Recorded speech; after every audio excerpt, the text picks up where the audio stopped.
How's it going? Dave here, and in today's video I'm going to be talking all about chord substitutions. I'll be giving you lots and lots of examples of substitutions you can use in your playing. So what is a substitution? So a chord substitution is basically if we have a chord progression and we switch any one of those chords to another chord, we have just substituted it for another chord, and it's as simple as that.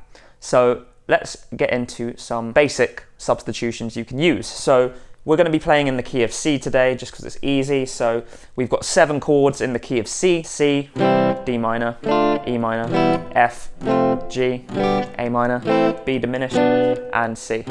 Those chords all fit into one of 3 categories. So we've got our tonic chords, and our tonic chords are the chords that sound kind of at home, and those are chords 1, 3, and 6, which are C, E minor, and A minor in the key of C.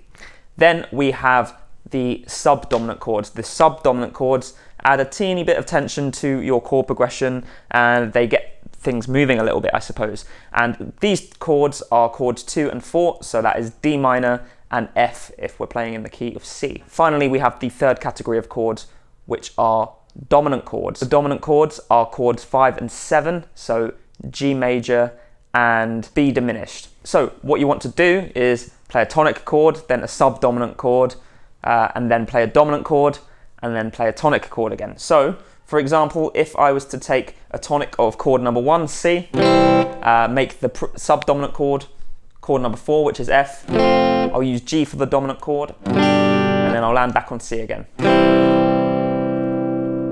Now, if I was to switch up my tonic chord for any other one of the tonic chords, then it would have a very similar effect, and that would be our first basic type of chord substitution. So C, F, G, C.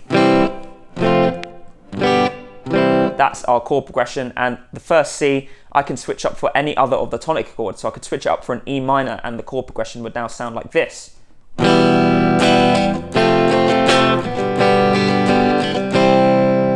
And I could also substitute it for an A minor as well, and it would sound like this.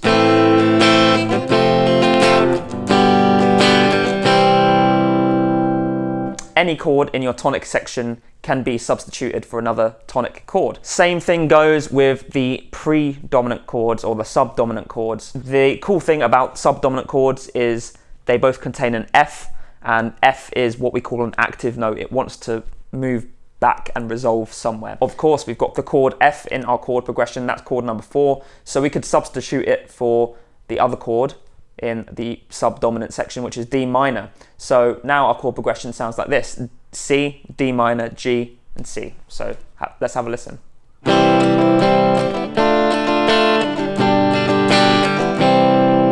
There we go. Sounds pretty cool. And then finally we have the dominant section. The 2 chords in the dominant section both contain F as well, that active note, and they also contain B. And B is another active note. It wants to move to C. F wants to move to E. These 2 notes create a tritone, which is quite a dissonant interval, which also helps with the tension and creates a greater resolution when we move back to a tonic chord. So we are playing chord 5, that is G. So that can be substituted for B diminished. So let's see how that sounds in our chord progression. We've got C, F, B diminished, and C.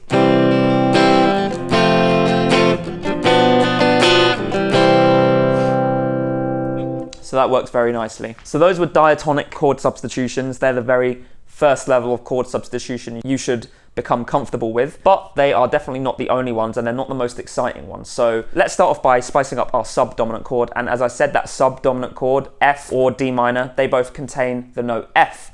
And what we can do is play any chord that contains the note F, and it will sound quite nice as a subdominant chord. Cool substitution there. A chord that has F in it would be B flat major. So let's try using that instead of the F. So we've got C, B flat, G, C.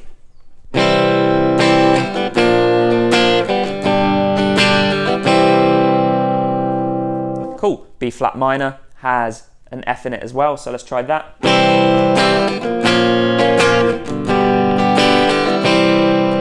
Very interesting sound there. Also, D flat major has an F in it as well. So let's try that.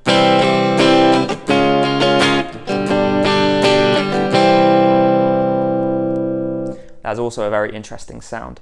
So you can do that. Also with the dominant chord, we can spice up the dominant chord. So as I said, we have F and B within the dominant chord. What we can do is a substitution called a tritone substitution.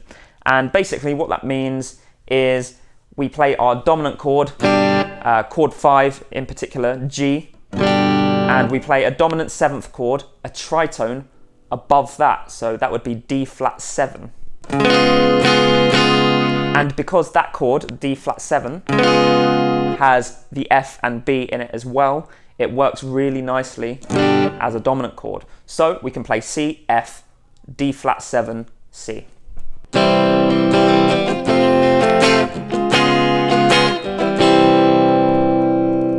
That works very, very, very well. Another way you can add substitutions into your playing is to use modal interchange. Now, I've done a complete video on modal interchange, which you can check out there. There's a lot of cool chord progressions using modal interchange that you can check out, but let me give you a couple of examples that I like to use. So, for example, I like to, in place of a dominant chord, I like to play a 4 minor chord. So I play my 4 chord, then I turn my 4 chord into a minor chord. So, for example, C, F, F minor, then back to C again.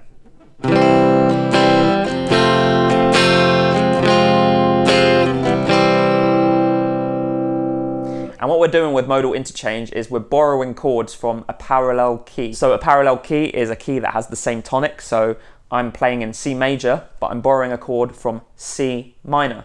And you could borrow chords from C Phrygian, for example, a D flat major 7. So if I borrow from C Phrygian there, I can use that as a dominant chord as well. So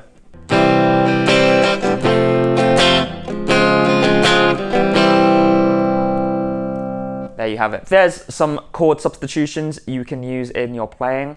I hope you enjoyed the video. If you did, let me know what you thought in the comments. Do you have any other examples of chord substitutions that you use on a regular basis? Let me know. Also, like the video, subscribe to my channel, hit that notification bell so that you're notified every single time I release a new video. And also, if you're looking to dive deeper with your chord progressions, head to the description and check out the first 2 chapters of my book, Chord Charisma. You can get that for absolutely free. In that, it shows you how to use the 7 diatonic chords, shows you the tonic, predominant or subdominant, and dominant functions of those chords. You can write chord progressions with those functions, and then I give you chord shapes with 7ths, 9ths, 11ths, and 13ths to spice up those chords and make those chords sound really jazzy. And that's all for free, just the first 2 chapters of my book. So if you like those first 2 chapters, then hopefully it entices you to buy the whole thing. So go ahead, try that out, and I will see you in the next video. Have a good day.